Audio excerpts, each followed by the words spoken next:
Welcome to the True Grime Stories podcast, where in every episode, we'll unravel a new mystery of cleaning business transformation from a grimy mess to a great success. Join me, your host, Jeannie Henderson, as together we dig up cleaning business secrets that you've been dying to know.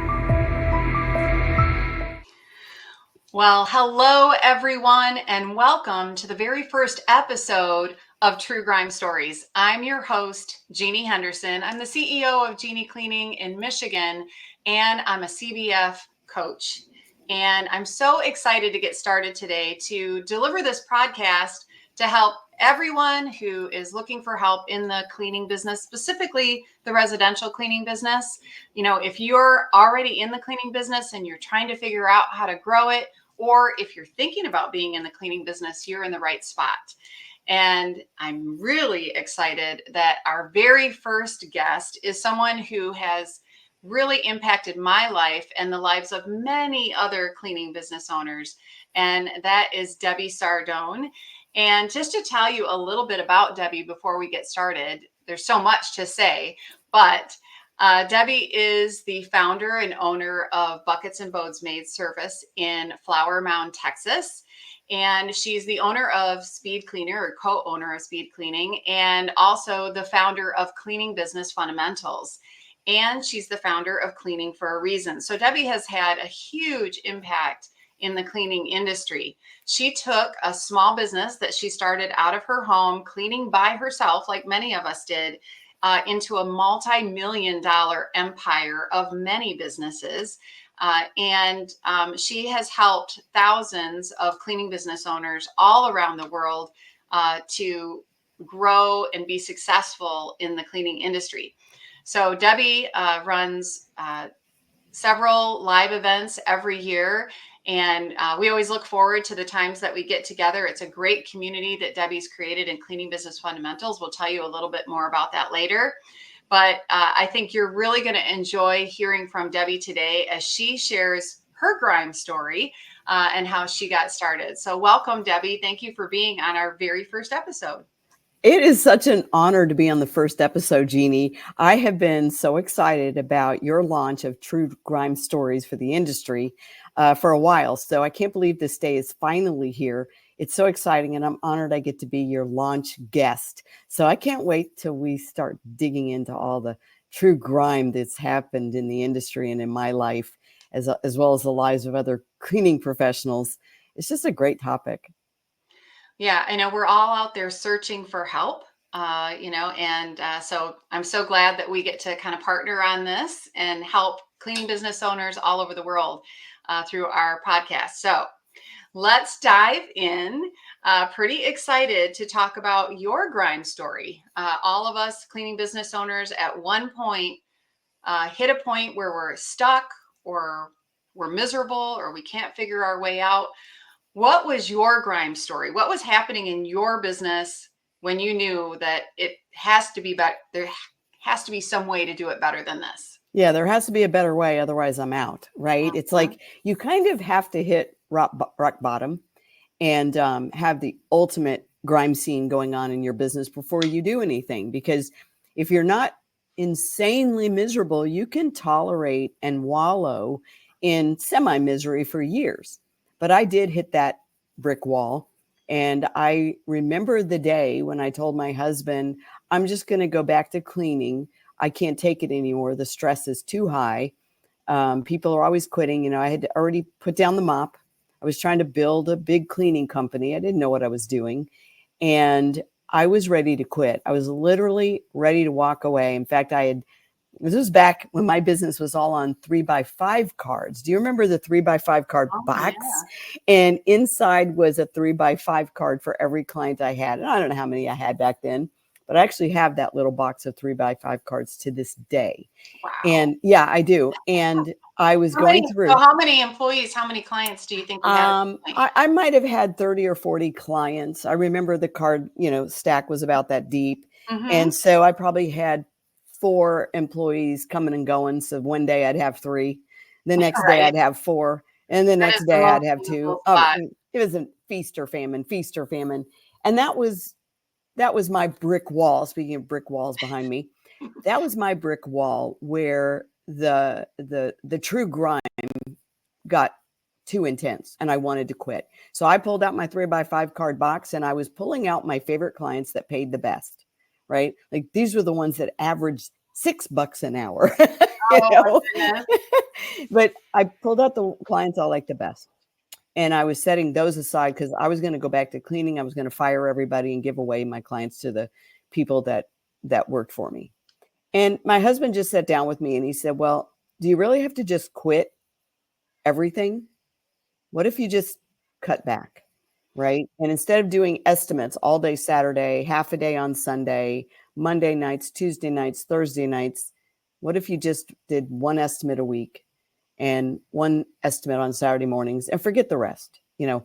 And so that was kind of my first turning point where I realized, you know, I don't have to give up. I could control it.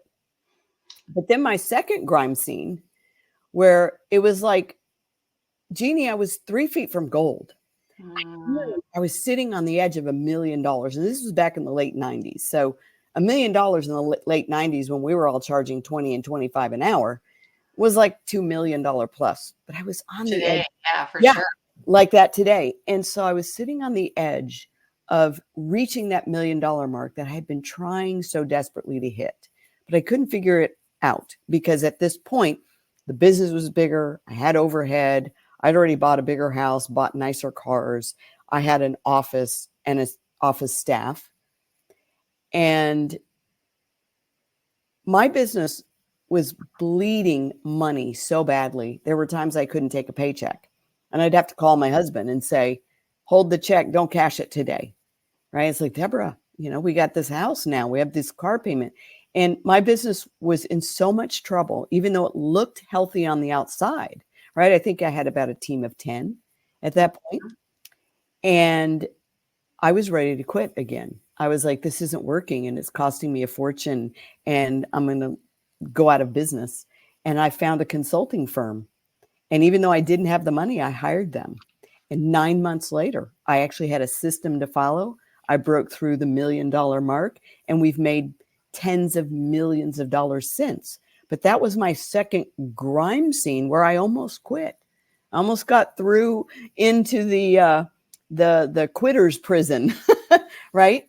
And I would have stayed there. And I'm so glad I didn't. I needed to hit the lowest point.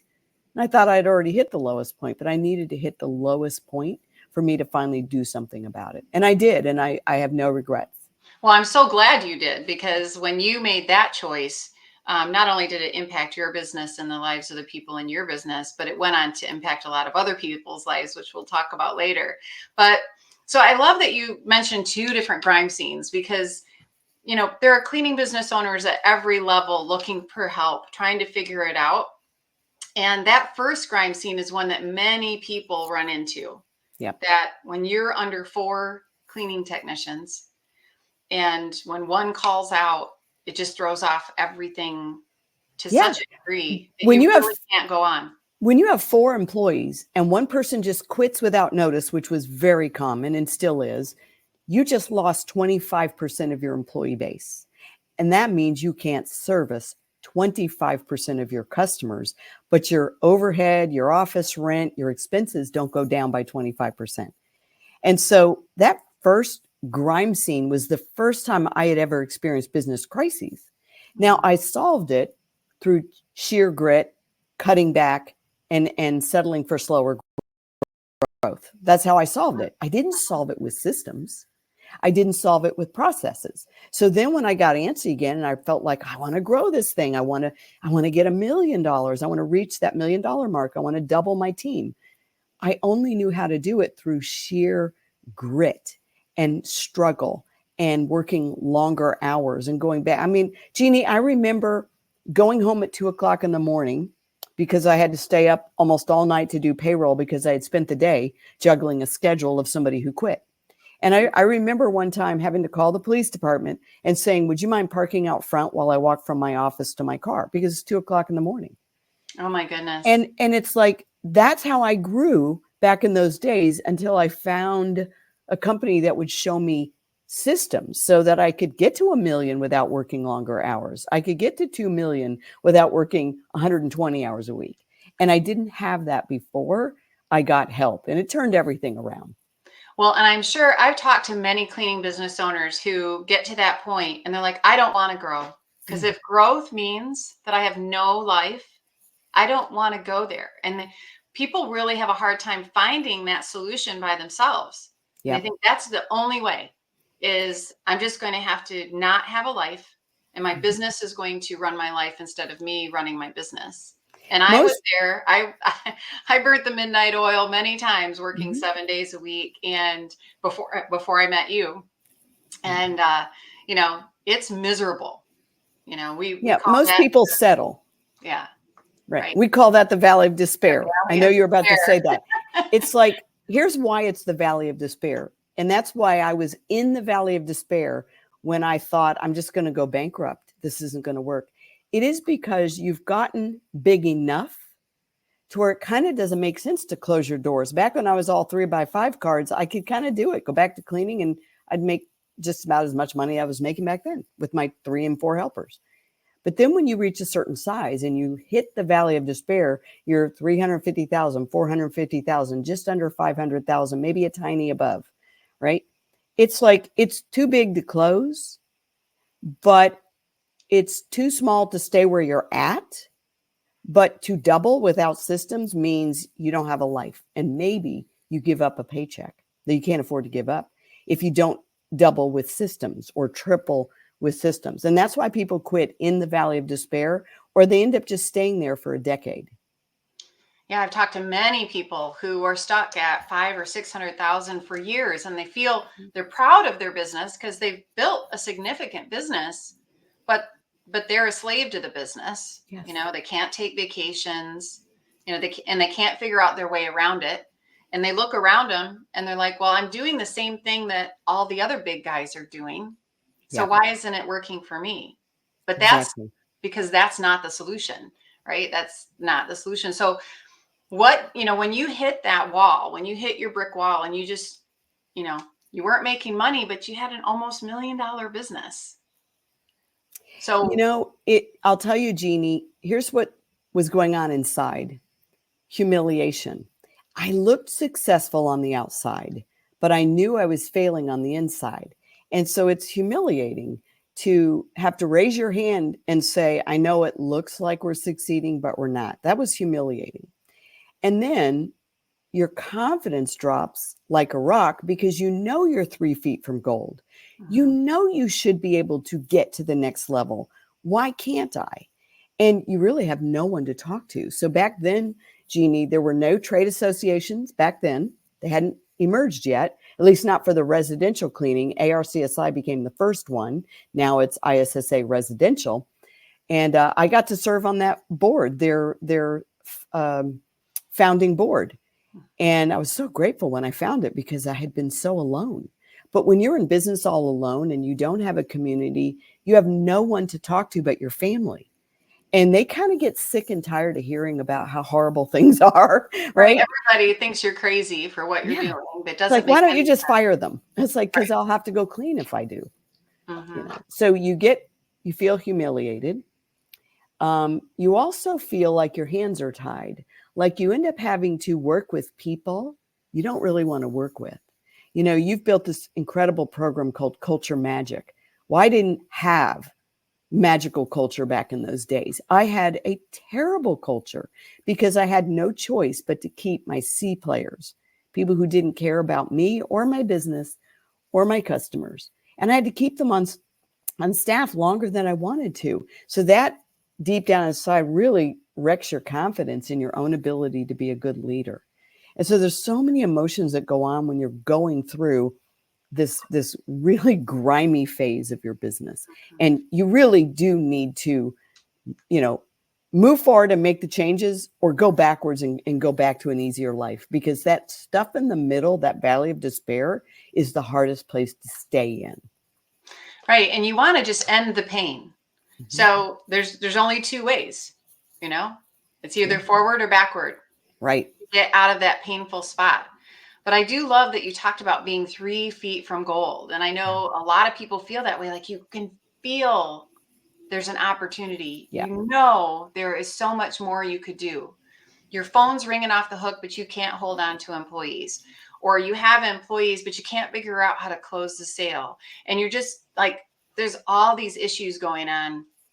So you're at this point and you found your consultant, which, you know, I don't know why it is. We don't go looking for consultants before we start a business. We wait until we like Hit a brick wall. hit a Yeah. brick wall, and then we're like, Mhm. help, and the white flag goes up. I was the same way. Yep. And so you found your consultant. What was the big eye-opening thing when they started talking to you? Like, because I remember when I first started learning from you, there were like just a couple of things that I'm like, why didn't I ever think of that? Like, Yes. you know, so what were some of the things that they saw right away in your business that you needed to change that would make a big difference? I'll tell you one thing that changed everything for me was when I had the conversation with the consultants, much like we do today, like the conversation I had with you when you were joining my program, which really was modeled after so many things I learned from them. And, I've outlasted their business. They're out of business. I don't know how long they've been out of business, but they didn't last as long as me. I've always wanted to go back and thank them. But I will tell you, in my first conversation with them, when they were considering taking me on as a client, and it wasn't a given that if I had the money, they would take me. Because number one, I didn't have the money. I had to scrape it together. But it was that first conversation, Jeannie, where I said, do you think you can help me? And I told them what my goal was. I'm just trying to get to $1 million. I want my paychecks to be steady. And I want a team full of happy people who love working for me instead of miserable people who can't wait to quit without notice. And I remember the consultant on the phone with me said, if we take you on, I know we can help you 100%. Like I was expecting him to say, well, 75% of the people that work with us succeed. I was expecting something like that. Or 50% of the people that work with us succeed, which would have been good enough for me. I would have been like, okay, I'm all in. Let's give it a try. But he said, no, I know 100% we can help you. And that changed everything for me because up until that point in time, I thought maybe it's just not possible, right? There's too many people who don't want to work. There's too much cheap competition out there. Therefore, I can never charge what I need to charge and still make a profit. And it's just not possible to grow a thriving business where you make a lot of money and you don't work all the time. And so I thought, well, maybe it isn't possible. Maybe what I want can't be done. And when they gave me their confidence because I didn't have any.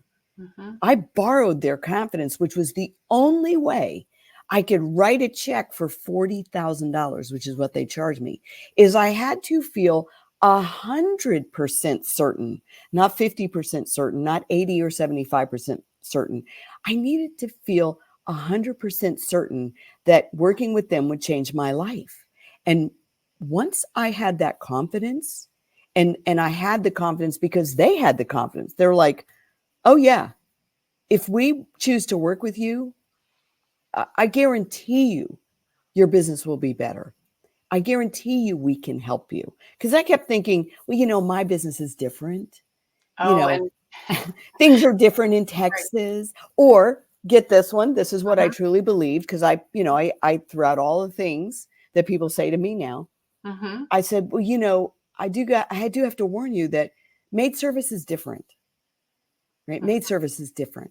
Yeah. And it's like, there's all these people that can find it cheaper and there's all these workers that can go steal your clients and become your competitor after you poured all the training into them. And, I just shared all the unique challenges of the maid service industry. And he said, if we take you on as a client, I'm 100% certain we can help you. That was all I needed, Jeannie. I needed somebody else to tell me 100% it is possible. And I was all in. That belief piece, right? Like believing that you can build a better business. Yeah. And we do as entrepreneurs, when we get into that situation, I don't know if we're making excuses, but we tend to say, well, it's different in my area, or the maid service can't really grow past 1 million. I mean, that Right. just doesn't make sense. Or, we start to, it's like how we self-comfort. We, Yeah. it must be Well, right here. you can't create something that you can't visualize, right? I couldn't visualize a business with an amazing team culture. I can now. I couldn't visualize a company filled with people who clean houses for a living that were happy to be there. I couldn't visualize it. So how could I create it? And once they said, "Oh yeah, we've seen it. We've done it." I was like, "Show me. I will pay you." now, now, I didn't know how I was going to scrape together the money. Once they said, "Yes, we'll take you." And I'll tell you, Jeannie, back then, the reason why I wasn't sure they would take me on as a client is the person who sold me the package, who sold me into the concept of you need to hire the George S. May consultancy firm. They said, "But I don't know if they'll take you because they only work with businesses with 10 or more employees, W-2. Well, back Oh, then, I was like, "Yeah, they're all independent contractors." And he said, "I don't know if they'll work with you." But when I told them that, they said, "Yeah, they're really 1099 employees." And they helped me get that right. Within 6 months, I was even able to become legitimately W-2. And so they saw me as a legitimate business with a lot of opportunity because that particular program, you had to have at least 10. And I didn't have the money, but I found a way. And it was the most expensive thing besides my own home that I've ever invested in.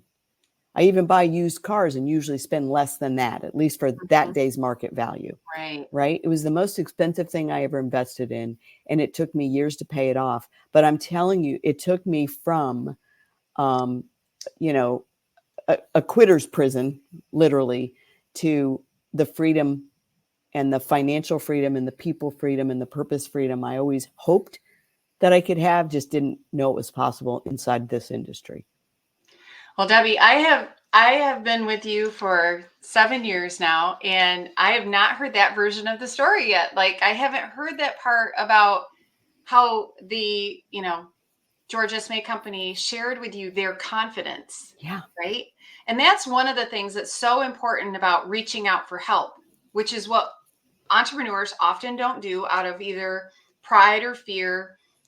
We don't we don't ask for help. We're like, I got to figure this out all by myself. And the truth is, you don't. There We are. assume nobody can help us. Mhm. We assume nobody really understands our unique challenges. And we're incorrect. We are incorrect, thankfully. Yeah. Yeah. There's so many ways that you can find help, and you should. Yeah. I believe that everyone should be part of an association and part of a community where there are other people doing the same thing that they're doing, Right. because we just learn from each other. But to have these great coaches come into your life, I love the story about how it impacted you and your business, but also how it then took you into a whole other adventure. So let's break here. Let's take a little pause. I love hearing about this grime story, and we'll come back and investigate it more. But first, let's hear from Cleaning Business Fundamentals, the program that Debbie developed, and our sponsor. So let's hear a message from CBF. Is your cleaning business a grime story? There's no need to stay stuck in the muck because you're not alone. With over 500 active members and more than 500 graduates of our Cleaning Business Fundamentals program, CBF is the #1 cleaning business academy in the world and has created more mop-free millionaires than any program in the industry. Learn more and let CBF take your residential cleaning business from a grime story to a gleaming success. Well, welcome back, everyone. We're here with Debbie Sardone, the founder of Buckets and Bows Maid Service and Cleaning Business Fundamentals. And Debbie was sharing before our break all about her grime story and how she started to search for help and found some help in a consultant firm. So, Debbie, what were the things that your consultant led you to do that took you from where you were stuck in the muck to getting unstuck? I probably couldn't have articulated it back then the way I'm able to break it down into the framework that I have today. But I realized, and now as part of Cleaning Business Fundamentals, it was the framework of success that they gave me is really how we help, and you're one of the master coaches in our program, how we help other people achieve the same level of success. And so one of the first things we worked on, so when they came out, you got to remember, Jeannie, this is back in the 90s. None of us were using the internet. I'm not going to say it wasn't invented yet. We just weren't using it. None of us, like QuickBooks didn't even exist back then, It right? was You did. slow, and there was that little modem sound when you tried to. Yeah. Oh, AOL. Yes. A little squawking sound, Those right? of you who aren't old enough to know, but the internet didn't work back then. It didn't work. In fact, my first pen pal on AOL was Sharon Cowan. She's the one that introduced me to using the internet for, like emailing people and having pen pals. That's what we called it back then. Mm-hmm. And so one of the first things that they worked on when they flew out to my business, and we're talking a team, I can't remember exactly how many, but there were at least 3 or 4.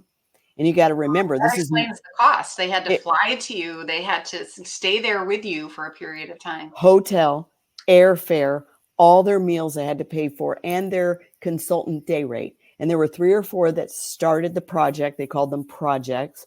And I had to keep running to the bank every few days to borrow another 10,000 and another 10,000 and another 10,000. And about 2 weeks in, I ran out of money. The bank said, we're done. I kept increasing the line of credit and maxed out my credit cards.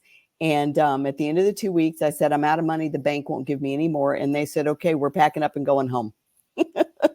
Wow. And they did. And I never saw them again because there was no ongoing coaching like we've built into our program today. It didn't exist. So they did the, let me show you how and what to do. That's what they did. So the what to do and the how to do, they gave it to me, and it was life changing, but there was no do it with you.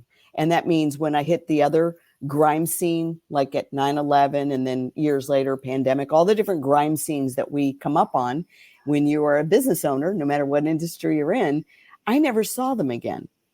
But they left me with a framework that we follow to this very day, Jeannie. It's the same framework I gave to you, and I've given to hundreds and hundreds of other cleaning business owners. But the first framework was the owner's role. And they dug deep into what I do. And how many days a week do you have to leave the office and go clean because somebody called in sick or somebody quit or your trainer wasn't available and you had to train? How many days a week were you out in the field? So the first thing we worked on was the owner's role. And they showed me the difference between me doing, which back then we would call $10 an hour work. There's no such thing now. Most people would call it $20 an hour work. But they showed me the difference between me doing $10 an hour work and me doing $100 an hour work. Or you and I now, we talk about it today, doing $20 an hour work or $1,000 an hour work. And at that point, I put down the mop and I never picked it up again, which is really what now we call a program inside of CBF called 90 Days Mop Free. Because I put down that mop and 90 days went by and I hadn't picked it up. And then I realized, so that means 4 months could go by, and so could 6, and so could 9 months, so could 12 months, and now 30 years mop free. Yeah. And that was, I know for me, that was a very eye-opening experience as well, to even think that I might not ever clean again. Never. And when I found out, here you had been a former highly successful franchise owner, business owner, owner of multiple restaurants, training new restaurant startups, which is why you became really known in our industry as our startup coach, right? You're the best one to work with if you're starting a cleaning business. And it's like, you've done all that training and you actually have to go out and clean some days. It's like, yeah, I don't want to, I don't choose to. And so that was part of my program is 90 days mop free. We need the owner to only do CEO work. And they help me understand the difference, that all work isn't equal. 8 hours is not equal. A CEO's 8 hours could be worth $8,000 or $25,000 versus one of my employees' 8 hours could be worth $800, right? Or $600 that they can generate from my business. And so the owner's role was the first thing they helped me with. Here's the second thing, Jeannie. I don't know if I've shared this with you before or not, but they gave me something that was so brilliant that I've still used it today. And I teach it all over the country today. I'm going to be talking about this in my book that's hopefully going to be coming out at the end of this year. And it's called We'll have Mop to Free launch it Millionaires. here on the podcast. We'll have We to will. talk That'll about be, it. Yeah. oh, I've been working on it forever. Mop Free Millionaires. But I've had to give it different names over the years, but now it's trademark. It's called Empowered Pay. But Oh, yes. they gave that to me. It was the most brilliant thing. And it was the key to attracting and keeping the best staff. And after I implemented this very unique approach, which we now call Empowered Pay, based on what they taught me, which was so unique and so different, and I got it the minute they shared it with me, and you got it the minute I shared with you, it completely transformed my employee attraction and my employee retention, which is the other piece of the puzzle. I don't care how good you are at managing your time as a CEO. If you can't find and keep a good worker, good luck, right? I don't care how good you are at branding and marketing or how great you are at sales. If you can't find and keep happy long-term employees, good luck. But I love that because one without the other doesn't work. Yeah, they You showed have me. to have both of those pieces, what the owner's role is, what they're doing effectively to grow their business and design and work on their business, and building that team, that strong team with that great culture. And that was the biggest change I think that I made in my business too, right away. Those two things, you really Because boiled it down. you were already good at sales and marketing, right? You could turn a prospect into a client without a problem. So it wasn't your biggest challenge, although for some it is. You had to fix all 5 pieces in your business. You couldn't just fix one, like the owner never cleans. That wasn't going to be good enough. I had to fix the problem of, I kept seeing it as external back then, Jeannie. I kept telling them, but nobody wants to work. Now, since then, I've hear that evolved. all the time. I mean, people are still saying that today. Now it's like, oh, those millennials, they don't want to work. They don't want to work, Right. but we know that's not true. It isn't true. I have plenty of wonderful, happy, long-term millennials that work for me, and Gen Xers, and even still some baby boomers. I have a couple of baby boomers that have cleaned for us for 25, 26, 27 years. And they're happy as clams. So much about the company that you've built and the culture that you've built. And the system that we follow. And every time that begins to break a little bit, we look at that piece of our system, the employee attraction and retention piece. It must be broken if all of a sudden we have a spike in employee loss or a spike in people who don't want to work. What are some of the clues that you start to see when you know that we're maybe getting off track, that we're here's a clue. not following the fundamentals? All of a sudden you're scratching your head going, my really best cleaners are quitting. My best ones are quitting all of a sudden. And you were kind of hanging on to them for a while. It's like, well, if the best people who work for you also are saying this job isn't worth it, despite the reason they gave you, because they love you, they like you, they don't want to burn a bridge, but they're really raising their hand saying, it's no longer worth it. I'm going to go over here and do this thing. And if it doesn't work out, I'll be back. Right? That's the first clue, is when you start losing your seasoned people, it's possible that something has gone off the rails with your system around attracting and retaining. And then the second clue is, all of a sudden, the last few months, we can't get people to show up for the job interview. We can't get people to show up. Okay, well, there's another clue. Your offer stinks. It might have worked 6 months ago and it might have worked a year ago, but your offer is outdated. And so your attraction or retention must always follow a formula, and that formula never changes. And when I see that in my own company, I'm like, let's go back to the formula, right? What percentage are we spending now on labor now that we've raised prices? Oh, we're saving money now that we've raised prices. That's where it's broken. You didn't keep up with pay. Right. Yeah. if revenue goes up, pay should go up as well, right? That's right. Yeah. And too many times people have such a broken business that they finally get up the courage to raise prices. And what do? The owner finally can pay themselves a little bit more. So like they're so hungry for a little tiny raise, they give themselves the raise. Instead, their business is still broken. Their business still can't afford to pay you and them really, really well. Everybody needs to benefit, not just you, the owner, not just the customer. All three of us in this business have to benefit. The VIPs, our employees, our customers, and the owner. If any of those people are shortchanged, the business doesn't work. So the owner's role and the staffing and retention system. The third piece they gave me, Jeannie. So many things I've forgotten. I got entirely from them. And Jeannie, I haven't changed anything. Like nothing since they gave it to me, because it worked. When a system works, the system doesn't change. Right. Tactics change, the times change, the economy changes. Your tactics, will change, but your system, your strategies don't. So they gave me the profit model. It's the same one I follow today. It's the same one I taught you. It's the same one that when our profit model gets out of whack, I can say that's why we're losing staff. Right. That's why we're losing customers. And they gave me a profit model to follow. Every time I talk to a business owner that's struggling, one of the first things I'll ask them is, so tell me, what is your profit model? And they're like, what do you mean? And I'm like, exactly. You don't have one. You don't have a profit model to follow. Well, they gave me one, and I have followed it ever since. And whenever I run into trouble, I look at one of those three buckets and I realize, here's the problem. Well, and the thing about that, Debbie, I mean, I remember when you first gave me that profit model, and I went, this is where I'm supposed to be, Yeah. and it acts as a guide for your business all the time. And to be 100%, honest, we started to stray in our business, or we started to see some shifts in where costs were, and our cost of goods sold or our employee labor was too low. Yeah. And we were having hiring issues. I said, we've got a problem here.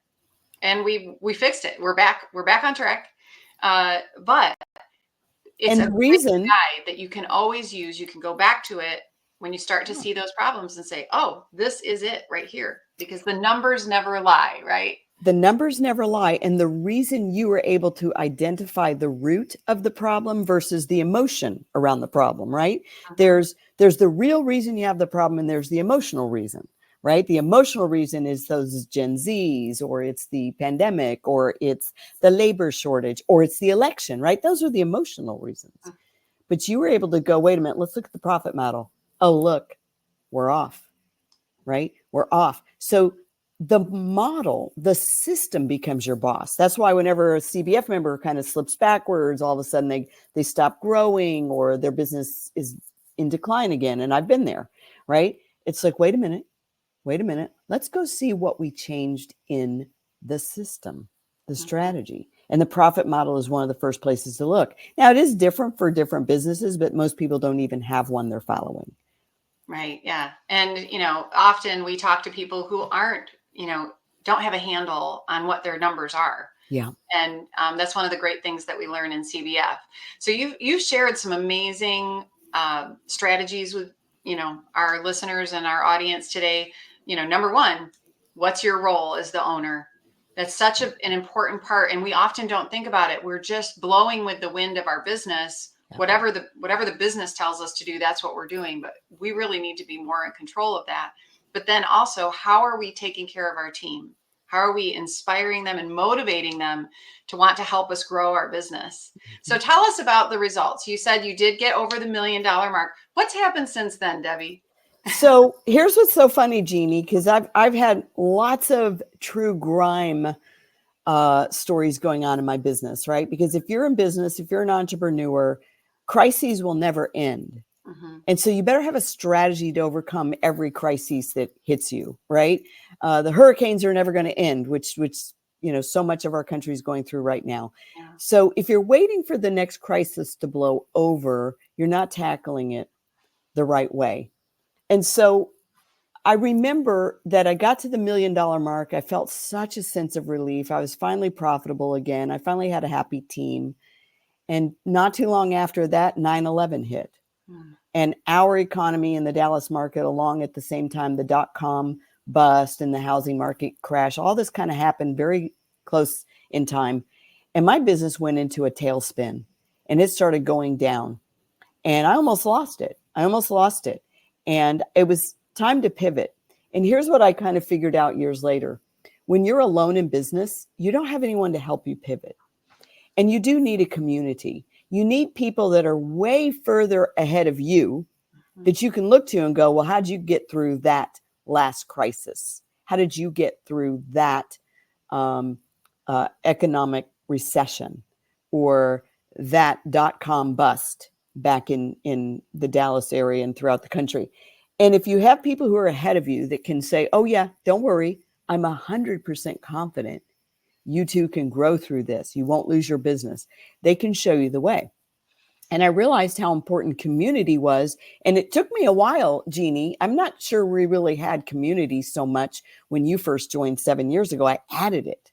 I added it because I discovered that you can be stuck at the new level you finally get to, and you could stay there for years. And that's what happened to me when they flew home and they went back to Chicago and I never saw them again. I was alone. We did have my trade association that eventually became a thing and that we could meet each other once a year, but that wasn't enough. And so I stayed stuck, Jeannie, at $1 million for almost 20 years. And what I didn't know then, but I do understand now when it comes to economics, if you've been stuck for more than 6 months, it's because something's wrong. It isn't because you choose to be stuck. Nobody chooses to be stuck. Something is wrong. Well, I was stuck for 20 years, which in my mind, well, I'm content. I'm coasting. I have all this freedom. I've got time to start my nonprofit. I don't want to have to step into the business, roll up my sleeves, work my head off again to get it to 2 million. But I was telling myself a lie, because if I'm stuck at $1 million for 20 years, I'm actually in decline because the dollar is worth less every year due to inflation.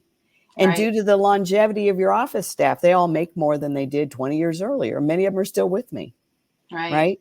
And they all earn more benefits and they all earn more vacation that I have to pay for. And it's like, I didn't know it, but my business was in decline because it wasn't growing. And that was another, fortunately, I had my CBF community around me that helped me realize, well, I don't have to be stuck anymore.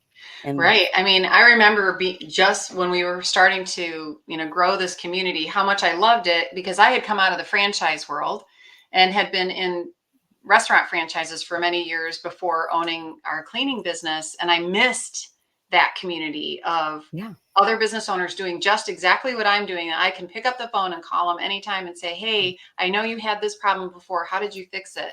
And I don't have to come up with the solutions all by myself. Plus, you could call them up. You could call them up and say, so what brand of mozzarella are you using? Right? We did. That wouldn't work anywhere else, but it worked inside your industry. And they're like, this is the brand we're using and our customers love it. And you can save money here. And that's what we do. Right. And we do it all the time. And I hear stories all the time inside of the Cleaning Business Fundamentals community. And you had mentioned the other grime stories, there's scenes that kind of come into your life unexpectedly that you don't have any control over. And the pandemic was a big one that we weathered together, and that you led the charge through that pandemic. And we were at CBF Live when the whole world started shutting down in March of 2020. And you realized, you'd been through a couple of these huge crises before. You knew what to do. And the amazing thing about being part of this community is we had a guide to hold the lantern ahead of us and walk us through that. And I was watching people all over the industry losing their businesses, and in the restaurant industry in particular, but in the cleaning industry, people were giving up. They thought, we can't go into people's homes. It's too scary. It's not safe. And they were giving up. And you said, no, don't give up. This is an opportunity. And I watched not only my business, but businesses all over the United States actually grow during this period, because we had you and we had our Cleaning Business Fundamentals community to kind of support us and carry us through. You know what happened, Jeannie? I realized in that moment that if I had confidence that we were going to be 100% okay, then I could give that confidence to business owners who would be 100% okay. Versus if I didn't have that confidence and I was like, oh my gosh, this is going to be really bad. Just let your customers know that you understand if they want to cancel service because times are so uncertain, and just let them know that you understand, right? And it's like, no, we're not going to take a posture of defeat. We're going to lead our industry in being a part of the solution, not being terrified of the problem. And I remember I got angry at one person who went live, who was really not really a coach, but was kind of like trying to coach people. And I remember the fear in her voice. And she went live and she talked about how terrible this is. And, that your employees aren't going to want to come to work for you and you need to give grace, which I agree with, right? You need to, just let them go and probably even need to close your doors and tell your customers that, they should lock themselves in behind their doors. And I remember thinking, no, the opposite is true. And you don't understand this at all. And I stayed up all night long, almost all night long, the night before our conference ended, because literally the world shut down the day before we were going to close our conference on a Saturday. We close our conference on Saturdays at 5:30 p.m. And they were announcing that by Monday, everything would be shut down. Right. And I stayed up all night and I changed my talk for Saturday. And I got on that stage and I said, you're now more than ever, you need to send the message to your clients and your employees that they need you now more than ever, that you are here to serve them, that cleaning and disinfecting is a part of the solution. Now you got to remember, back then, none of us really understood anything about this whole epidemic. We didn't understand it. They were still telling us, do not wear masks, right? They literally were. Right. That's exactly how it started. It is. And then everything changed, and they So kept we were shutting doing us down farther and farther. Exactly. And so I just stood on that stage and I said, you can send a message that says, it's okay if you want to drop and it's okay if you don't, have a job anymore. Or you can send a message that says, I know my employees need their job now more than ever. Some of their husbands work at restaurants, they're closing. Some of their husbands or boyfriends or parents who they live with aren't going to be working. And we're a part of the solution. And this is your chance to be the hero in your community. And we made shirts that said, yep, I'm essential. And our employees wore them with pride. And of course, the CBF model is so unique. It already was perfect for, a pandemic because everybody works solo in this model. And we created guidelines for them to share with their clients. People made up guideline cards to make sure the customers complied with, go to a different room while we clean and disinfect. Here are the extra disinfecting products that we've added to the bucket. And we just approached it with confidence instead of with fear. And I'm telling you, customers thanked us. Now, obviously, we had plenty of customers that had to drop, elderly or health compromised, and they had to drop. But most of them were so grateful. They were like, thank you so much for coming today. It's like, no problem. Go to another room. Well, and this is a real example of the leadership that we have inside of Cleaning Business Fundamentals, is that whether it's an industry-wide crisis like that, or it's a unique crisis that you're experiencing in your community, we come together and we support each other. And there's always someone who's been through something similar who can help you through it when you're part of a community.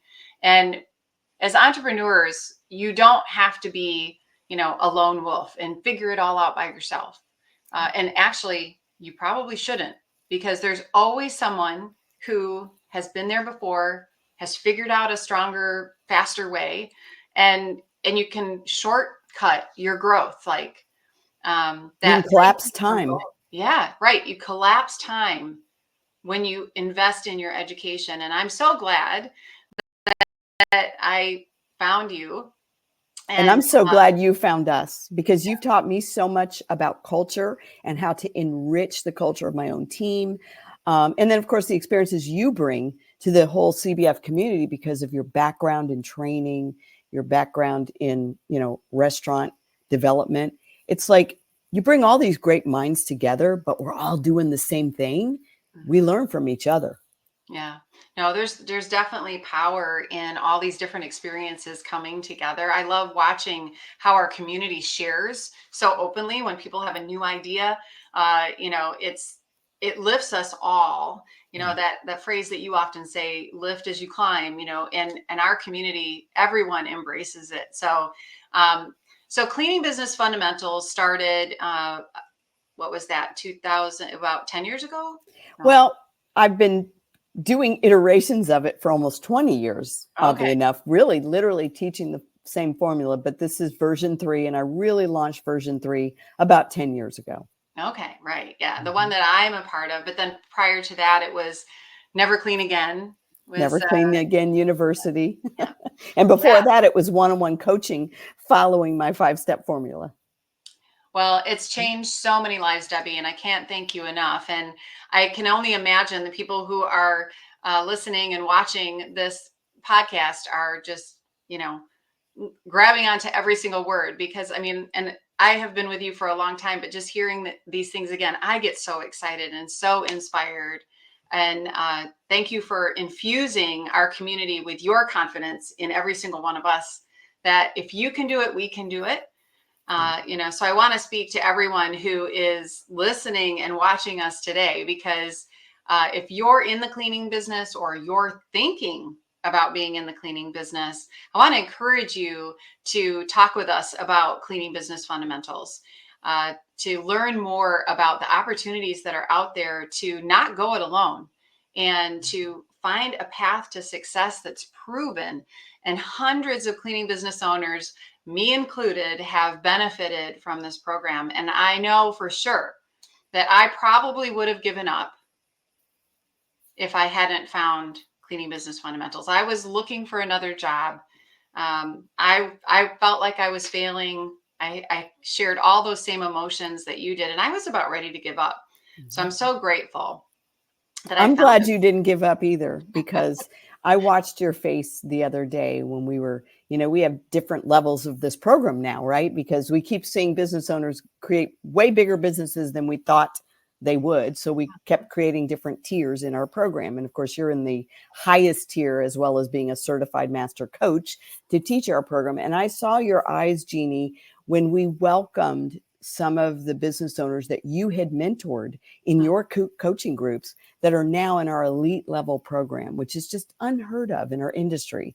1.5 million on up, 2 million, 3 million, $4 million businesses. There's just no community for the residential cleaning space where you can get that many people at that advanced level that have enough freedom to even be a part of the program. And I saw how proud you were. And it's like, yep, I mentored that person, right? And it feels so good to change lives. It is literally the funnest thing we do. It is. And each and every one of us have the opportunity to do that in our business. I love doing that with my team in my business, Jeannie Cleaning. I've watched so many of those people grow and blossom because I've become better at what I do. I've invested in myself as a leader, and I've been able to then grow leaders in my business. So it is 100%. so rewarding, Debbie. And thank you so much. And I'm just so glad that you were here for our very first episode of True Grime Stories. This is just the beginning. So I want to encourage everyone to follow us, to be sure and download and subscribe to True Grime Stories. Don't miss an episode, because every single one will have a strategy to get out of possibly the grime story that you're living in right now. So please join us again in our next episode. And thank you to the amazing Debbie Sardone for being here for our first episode. Thank you, Debbie. Well, thank you for the honor. I'm really proud to be a part of it, and I can't wait to see how many people we help with this podcast. So thank you for doing it. Thanks. Bye, everybody. That's a wrap on today's True Grime Stories. Thanks for joining us in uncovering the secrets of cleaning business success. Don't forget to subscribe, share, and download, and check out our show notes for links and info from today's episode, and to learn more about our sponsor, Cleaning Business Fundamentals. Join us next time as we solve another True Grime story.